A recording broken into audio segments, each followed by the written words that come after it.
Okay, so now we're going to talk about not normal shoeing anymore, but shoeing a horse with an abnormal hoof. So it depends on a number of things. So like abnormalities in movement, like limb-to-limb contact in movement. So brushing is like sort of when one part of one hoof brushes the part of another hoof, and you get like a sort of wearing of the medial side. Forging, dragging, which, you know, dragging is kind of self-explanatory. So the hoof is on the ground and it's sort of doing this. And shoeing for different limb diseases. So the examples they've given is inflammation of the pastern joint, flexor tendons, tarsal joint, pododermatitis, navicular syndrome, which is actually in one of the lectures, and deformed hooves as well. So shoeing when there's brushing. So as you can see, this is when the hooves like hit each other. Obviously something isn't right here. So brushing refers to contact between the opposite right and left fore or hind limbs during movement. So not standing still during movement. It takes place usually in the lower limb, so the pastern or fetlock joint area, and it's rarely above the fetlock. It happens because of a lateral gait deficit. So the reasons they've given here are the limbs aren't positioned properly, the hooves haven't been trimmed properly, the medial horseshoe branch is too longer and inner pointed studs of the horseshoe, long nails of the horseshoe, they work on a slippery, uneven floor, they're tired, they've not been handled well, premature horseshoeing for younger horses. So brushing is more frequent in the forelimbs, as I mentioned, or narrow-chested horses with base narrow, so this is when the legs are widely apart, or toed out conformation, so this is when the foot is like this. And the more extreme this conformation is, the worse the brushing is. So to treat brushing, what do we do? So we need to determine which part of the hoof or horseshoe it is, and it's quite simple really. You kind of just look at the scuff marks, and when there are no pathological changes in this area, the brushing site is difficult to determine. So like I said, usually you look for something, but sometimes you may not see the marks. So what you can do is actually, in the absence of such changes, the inner wall of the hoof, you can put chalk or tar and basically watch them walk, and it gets rubbed off, and after the animal moves for a while, the color will be wiped off, or in the brushing areas. Yeah.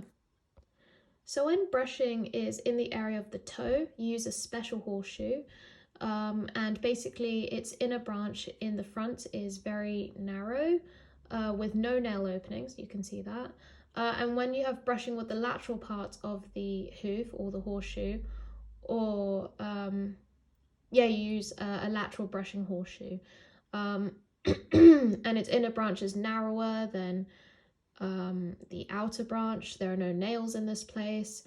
The openings for them are made in the part where, where the horseshoe is in contact with the hoof. And when brushing is in the heel part of the hoof, you use a special heel brushing horseshoe. Its inner branch gradually sort of narrows and thickens from the first main opening of the horseshoe towards the end of the branch. So yeah, it says shoeing in forging. So what's forging? So this is the contact of the sole. So this is the bottom surface of the hoof, of the front foot, by the toe of the hind foot. So just to reiterate, forging is when the sole of the front foot, let me show you the words, touches the toe of the hind foot during movement.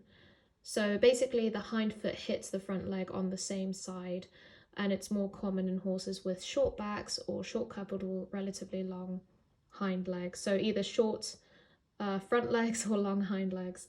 So forging, we kind of mentioned some of the reasons, but we'll go into it. So they might have a short body and long limbs. The pelvic limbs might strongly move back and forward, and the front limbs may be more back.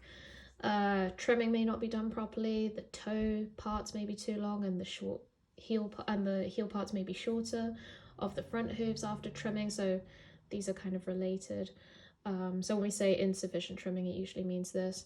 The front part is long, and the rear part of the horseshoe is too long. And if you also have horses on rough terrain that are overworked or mismanaged.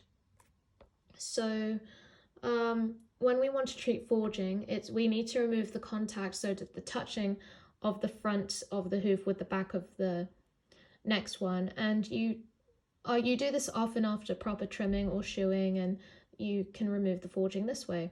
And that it usually works. Now, when the forging is done, if it's because of exterior causes, it can't be completely removed. That's very important to mention. And using suitable horseshoes reduces it in those cases. So when there is forging with the front parts of the hind hoof, so let's pretend it's the hind hoof here, instead of the horseshoe with a hook, we use a horseshoe with two lateral, what does it say? Well, basically with two lateral hooks, and its front part is narrowed and extends from the toe, stepped edge back, and we stitch the stud, and the stitch studs don't fit. And when the horn wall in the toe of the hind hoof is injured by the studs of the front horseshoes, they are removed or inclined. And if you have, it says a wide and long protective tongue, so maybe that's what it is. It's pulled into the back part of the back horseshoes, and you get like a half moon horseshoe that can be placed on the front hooves. So I'm sorry if I haven't explained that well. To be honest, I'm not sure I fully understand it, but maybe take a better look at the slides. So dragging is the next phenomenon. So I think I'll stop here and we'll continue after.